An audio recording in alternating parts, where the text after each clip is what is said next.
What's up, everybody? Welcome back to the garage. Here for another episode working on the car. Between the last episode and now, I did a little bit of cleaning up around here. I got the Thunderbird pulled outside, put away. Got the engine sitting on the engine stand. I cleaned up most of the oil. It still looks awful in here. Food for thought: if you're ever going to pull an engine out of something, probably drain the transmission first. Yeah, so there's that. But I got most of that all cleaned up. Got the engine sitting here. I even took the engine outside and hosed it off, put some degreaser on it just so I could get all the rat crap out of there. So that's ready to be stripped down. And then I got the car up on jack stands. Still needs to do some welding and stuff on there. But we're going to kind of hold off on that for a little bit. I want to go ahead and get this engine torn down. That way I can get a pretty good idea of everything that we're going to need. I started looking at parts and trying to figure out what all we're going to have to get done, what all we're going to have to buy. And there's quite a lot of parts that we're going to have to get. I think the most expensive thing that we're going to have to get is the electrical. I'm still looking to see if there's a cheaper, easier, simpler way to do it. But right now it's looking like the cheapest option is going to be a Holley Dominator, which the Holley Dominator itself is going to run me probably about $1,400. And then the wiring harness for the engine and the transmission, that's going to be another close to $1,000 right there. I'm still looking for cheaper options, but so far, aside from completely wiring and building an entire wiring harness from scratch, I think that's probably the best bet. So.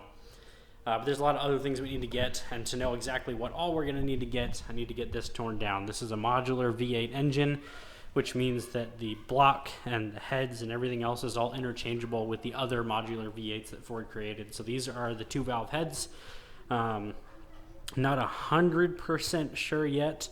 We may keep these heads. We may get rid of them and do something else. It kind of depends on the cost, but they make 3-valve and 4-valve heads for this engine. So I think if it's not super expensive, I might just get a set of 4-valve heads and slap those onto this block. I've got an iron block, aluminum heads, so we'll work with that. But there's a couple things we need to get off of here that we're not going to be using, a couple different brackets and things, and then like the AC condenser we got to get rid of. But that's going to be kind of the sole focus of this video, is just getting this engine torn down to absolute nothing. That way we can see exactly what needs to be purchased. I think as far as how the engine was running, I think all I need is valve stem seals and piston rings and new gaskets and stuff. Hopefully that is all that it needs. If it ends up needing more, oh well, but that's kind of what we need to figure out. So let's go ahead and get started. I'm gonna go ahead and start tearing this thing down, get a time lapse going, and we'll jump right in.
Alright, so update on the motor teardown. I'm going to fill you guys in where I'm at. I don't know how much of a time lapse I actually got. I noticed part way through, just before I got the heads off, that the camera was no longer recording. Gave me some sort of error on the SD card that I had, so I swapped cards. Hopefully I got a decent amount of footage for that. But here we are. I've got it pretty much torn down all the way. I've obviously still got the crank, the pistons, and everything in there. I'm holding off on those because I'm really good at losing track of how things go back together. So I would like to have like 2 little boxes that I can set those in and label on the box which cylinder each piston came out of. Because I don't think I'm replacing pistons. I'm not going to be replacing the rods. I'm not going to be replacing the crank, the bearings, any of that. I think all that stuff is fine. I haven't found any bearing material or anything like that in the motor. I think all that is healthy. I'm going to replace the piston rings because this was burning oil, and I think that it was mainly due to this head here. This one just looks nasty, and I mean, it's real dirty compared to this head, which actually looks super good. So I think it's mainly that head that was the reason that it was burning oil. So I need to rebuild both heads, which I'm going to need to buy some tools for that. I've never actually had to rebuild a head before, so I've never bought the tools to rebuild a head. So I need to get a couple of different tools so I can get the springs all pulled apart and all that nonsense. Well, once I get a couple of boxes, I'm going to go ahead and pull all the pistons out of here. Let me spin this around real quick.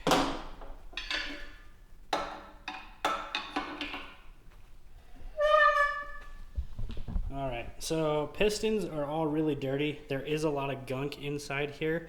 However, I don't think that was from when the engine was running. I didn't tape anything off or plug anything when I took this outside and hosed the whole thing down, so I sprayed a lot of gunk inside of the heads, or inside of the cylinders. But that being said, the tops of the pistons are real nasty. The inside of the cylinders, though, looks pretty good. I haven't really noticed anything in the inside of there that bothers me. Even in this one here, I don't think the camera will pick it up, but the cross hatching here is actually really nice still. So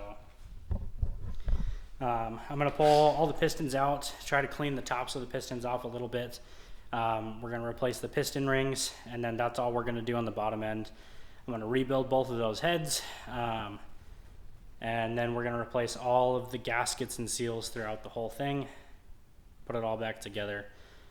Because it is going in sort of this open engine bay, I am going to try to make it look a little bit cleaner, a little bit nicer. So I'll probably, once I get it stripped down all the way, probably going to go ahead and tape off the parts that are, you know, sensitive, and then clean it up. Clean it up and probably paint the whole thing. I've got a little bit of rust going on here, and some of the paint's chipping off. So I'll clean all this up and paint it, and we'll paint the oil pan, the valve covers. The heads we're probably just going to clean up. These are aluminum heads. So we're just going to leave those as is, but everything else is going to get painted just to look a little bit nicer. Again, try to clean it up, make it look somewhat decent, like I actually rebuilt the motor, and then we'll start throwing it all back together. But yeah. I'm going to go ahead and pause for now. Once I get some boxes and stuff, probably tomorrow, I'll go ahead and start the video back up, do some more time lapse, tearing down the rest of the block, and then we'll start working on trying to clean some of this stuff up, and I'll start working on ordering parts. I think we're at a point now in the build where there's a lot of parts that need to be ordered, lots of parts. So for the car itself, I need a transmission. For the car, I need to track one of those down.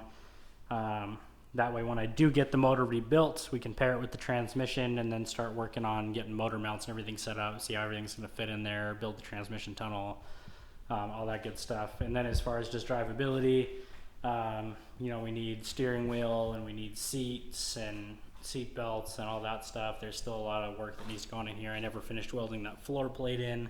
I still haven't welded the cage, even though I said I was going to do that in like the first video. I still haven't done that yet.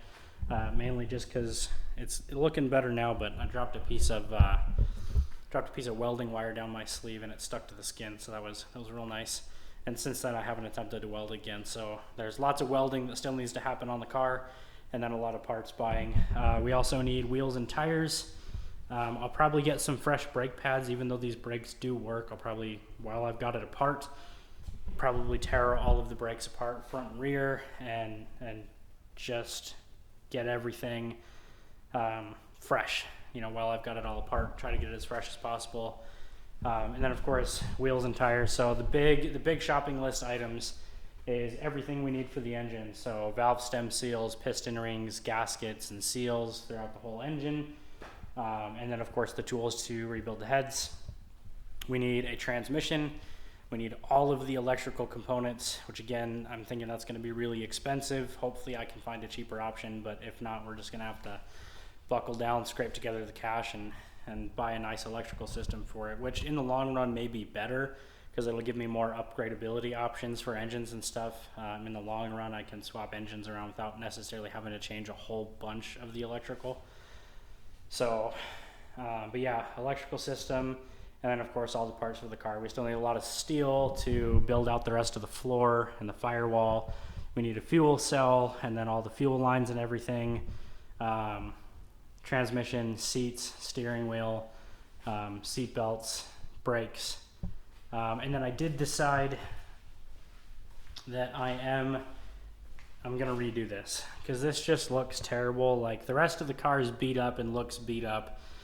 This looks just trashy. I think I can do something a little bit better back here. I don't know exactly what I'm gonna do, but I am gonna get rid of this thing because it doesn't fit right. It's tighter on this side.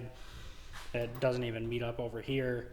It doesn't fit right, and it just looks terrible, and it's all dented up, and then it's on the underside completely unfinished, all the sharp edges, and so we're just gonna cut this off, and I'm gonna find a different solution for the trunk. And then it's really just buying a bunch of little pieces from there. The big stuff is the electrical, the transmission, the seats, a lot of the steel that I'm gonna need, and then all the stuff for the engine. Those are the real big ticket items that we gotta start coming up with. And we're getting to that point in the build where pretty much everything from here on out is gonna be reliant on buying parts. In between buying parts and doing that kind of stuff, we're still gonna be doing quite a bit of body work. I still gotta clean up a couple of spots on the car. And then we're going to take a wire brush and sanding disc to the whole thing and start getting it ready for paint, because while it's taken apart and there's no motor and anything in it, that's going to be the best time to paint it. So we're going to be working on body work and getting this thing ready for paint while we're waiting on parts and tools and everything else to get the rest of the build done. So yeah, I'll catch up with you guys once I get some boxes and stuff. We'll jump back into the time lapse, tear the rest of the motor down. And then we'll probably end up ending the video off there. I might finish welding the floor. I don't know, it depends on how long the video ends up being. That's it for now. Jump right back into it.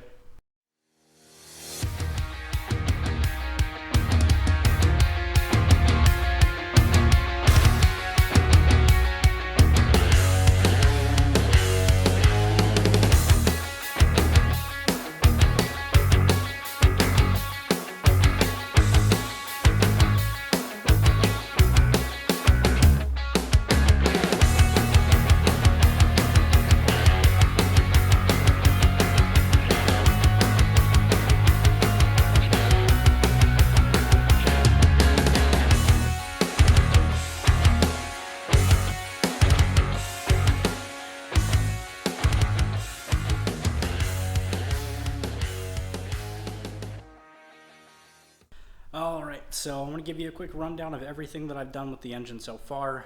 This video is going to be a little bit shorter, but I'm kind of at a stopping point at this point. I need both tools and parts to really move any further with the engine. I do still have some bodywork stuff I can do on the car, so that's probably what we'll do in the next video, is just some time lapses working on the bodywork, getting that kind of stuff knocked out.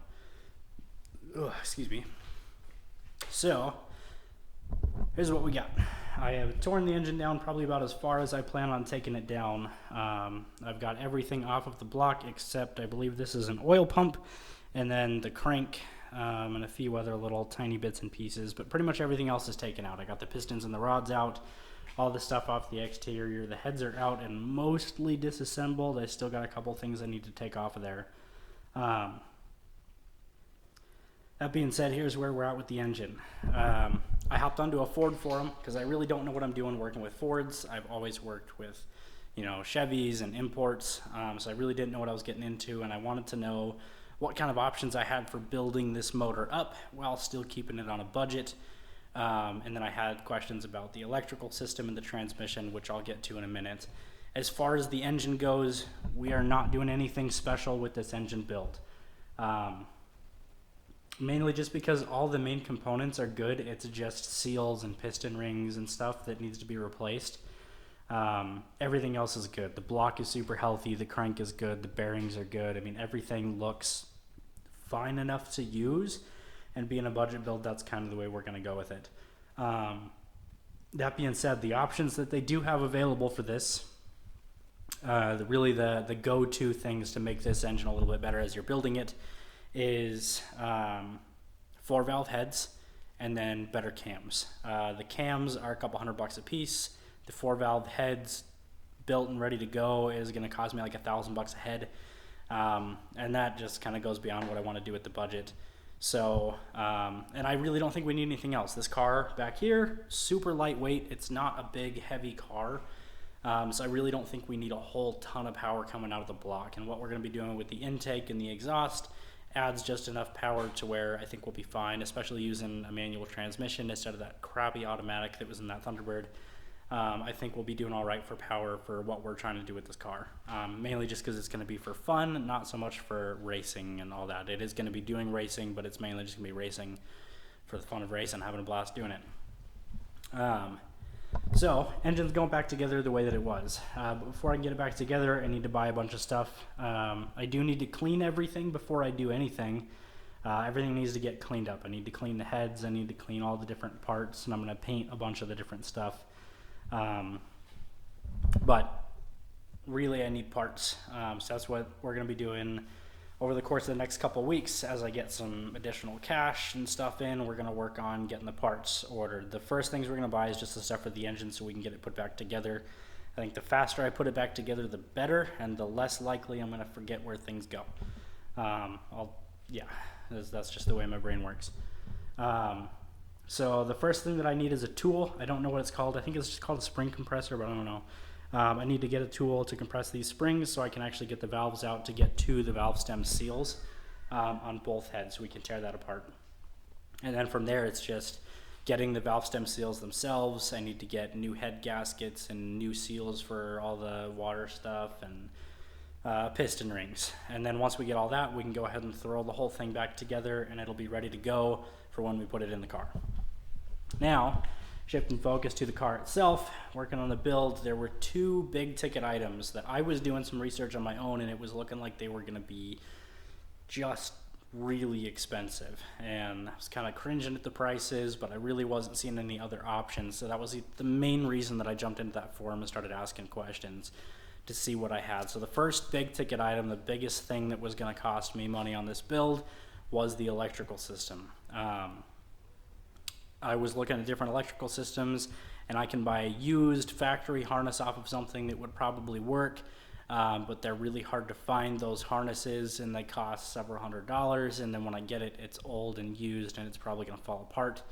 So really the best option I was looking at was like a Holley Dominator with a wiring harness for the engine and the transmission. All of that was going to run me about $2,500, and I really didn't want to deal with a price tag like that. But luckily, the guys on the forum gave me a really good option, which I didn't really even know was a thing. Everybody swaps from carburetors to EFI, so there's a ton of kits and conversions out there for that. But there's actually a kit for this engine that swaps this engine from EFI to the carburetor. So that's what we're going to go with. I don't remember the name of the company, but the product that I'm getting is called a Mod 6. And what that product does is it basically gets rid of all of the EFI components and just allows me to put a carburetor on here. So it does require a different intake manifold, which is fine because I was already planning on replacing that pile of crap manifold that I've got over there. So it's going to be a different intake manifold that accepts a carburetor, and then the Mod 6 to get all of that working. It's got a little computer to control the spark and all that. Which is great. So I've just got to get those parts ordered, and it's a lot cheaper. The Mod 6 costs about $580 compared to the $2,500 it was going to cost me for the Holley Dominator, which I think is going to be the perfect option for this setup. Carburetors are awesome, especially in a rat rod. So that's what we're doing for the electrical. Really happy that those guys were able to give me an answer on that works, and it's going to be cheap, and it's not going to cost me an arm and a leg to do. I can do $580 no problem. The next big ticket item that I was worried about was a transmission. I was having trouble figuring out exactly what kind of transmission I was looking for that would fit with this engine, and I kept coming across a couple of performance ones that were running, you know, between $1,500 and $5,000, real expensive stuff. And I was thinking, man, I don't want to spend that much on a transmission. There's got to be another option out there. And there are a ton of options for transmissions for this thing, both manual and automatic. And I think I settled on the Tremec T45. The Tremec T45 is a decent little, I think it's a 5-speed manual transmission. The reason I settled on it is because they're fairly reliable, they're easy to rebuild, and I can pick up a used one for $300-400. So awesome deal there. We've got the transmission figured out, we've got the electrical figured out. And I think all in all, it's going to be a lot easier and a lot simpler than I was thinking it was going to be. So that's where we're going with all of this. So next up is just going to be, you know, getting some body work done in the meantime, and then getting parts ordered. I'm going to order parts for the engine and everything first, get the tool so I can take the valves out of there, and then get all the seals and everything replaced, clean all of this up, paint it all, throw it all back together with some fresh parts so that the engine is done and ready to go. And then from there, we're going to go to working on the car. The next big thing that I want to buy is not the electrical, because as much as I would love to get this thing running right away, I need to get it fit in there first. I need to get the engine mounts and all that stuff done. So I need the transmission. After I get the engine built, the next big item that we're going to buy is the transmission, so that I can bolt the transmission to the motor and then stick it in the car and kind of prop it up and figure out where I want it to sit and how it's going to sit, so I can start working on fabricating some motor mounts and getting all that stuff fixed up. So that's what's coming up in the build. In the next couple of videos, couple of months, we'll be working on getting all this done. So yeah, that's it for now. If you guys like the video, go ahead and click the like button, click that subscribe button, and I'll see you guys in the next one.